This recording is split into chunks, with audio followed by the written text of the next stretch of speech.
Chapitre 2. Je veux, en effet, que vous sachiez combien est grand le combat que je soutiens pour vous, et pour ceux qui sont à Laodicée, et pour tous ceux qui n'ont pas vu mon visage en la chair.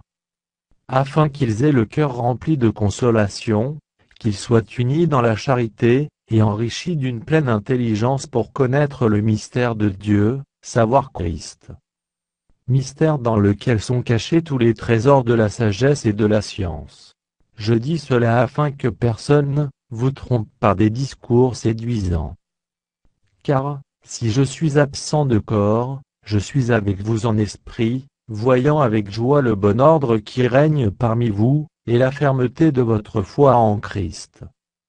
Ainsi donc, comme vous avez reçu le Seigneur Jésus-Christ, marchez en lui.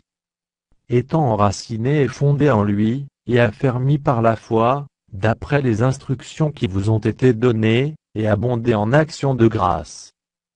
Prenez garde que personne ne fasse de vous sa proie par la philosophie et par une vaine tromperie, s'appuyant sur la tradition des hommes, sur les rudiments du monde, et non sur Christ.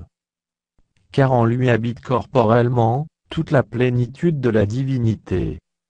Vous avez tout pleinement en lui, qui est le chef de toute domination et de toute autorité. Et c'est en lui que vous avez été circoncis d'une circoncision que la main n'a pas faite, mais de la circoncision de Christ, qui consiste dans le dépouillement du corps de la chair.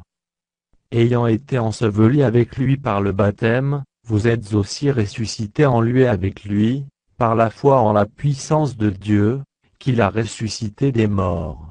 Vous qui étiez morts par vos offenses et par l'incirconcision de votre chair, il vous a rendus à la vie avec lui, en nous faisant grâce pour toutes nos offenses. Il a effacé l'acte dont les ordonnances nous condamnaient et qui subsistait contre nous, et il l'a détruit en le clouant à la croix.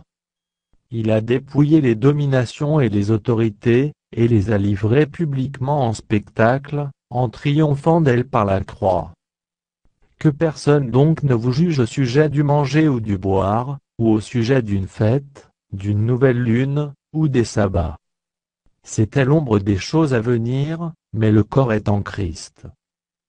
Qu'aucun homme, sous une apparence d'humilité et par un culte des anges, ne vous ravisse à son gré le prix de la course, tandis qu'il s'abandonne à ses visions, et qu'il est enflé d'un vain orgueil par ses pensées charnelles.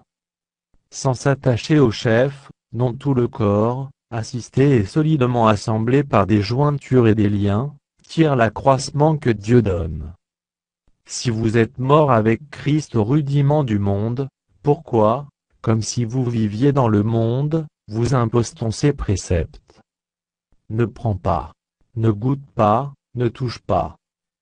Préceptes qui tous deviennent pernicieux par l'abus, et qui ne sont fondés que sur les ordonnances et les doctrines des hommes? Ils ont, à la vérité, une apparence de sagesse, en ce qu'ils indiquent un culte volontaire, de l'humilité, et le mépris du corps, mais ils sont sans aucun mérite, et contribuent à la satisfaction de la chair.